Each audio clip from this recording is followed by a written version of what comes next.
Hey everyone, it's Kerry. I was listening to an American Banker podcast this morning, and it was an attorney. She was a securities attorney. She was talking about ICOs, which are initial currency offerings, and this is sort of a in the Bitcoin, but it also goes into peer-to-peer lending. And the summary of the conversation was around are these registered shares? Are you getting to the point where it's close enough where they're voting rights? And in that case, is it something that should be regulated, or is it something that is not regulated at all, which there is a lot of consumer protection concerns and risk associated with that? The thing that I took away from it was two things specifically. Number one, with any sort of ICO, you get a key and a token, and this is a number that identifies your shares, your ownership in those shares. Very similar to bearer shares.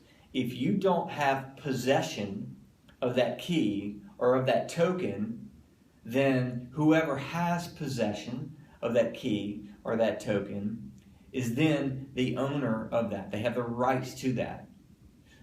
Very similar to bearer shares. A bearer share is a physical piece of paper, but in this instance, bearer shares, whoever has it's the physical piece of paper, that is who has the ownership of the organization, or the percentages of ownership. So I want to clarify that as for a couple of reasons, and that's the first point, because anytime there are bearer shares, that's someone that does not want to have their name associated with an organization. The question that I always come to is why? That should raise a flag. It should go into your category of anything that has bearer shares, or in this case, as ICOs get more popular, and the type of companies that are issuing ICOs so that you can invest in them and try to circumvent initial offerings or shares, how is that going to complicate the ownership structure? The documentation of ownership is going to be more difficult. But the key question is, what other things do you need to do in order to mitigate the risk, knowing that you're not going to be able to obtain that information?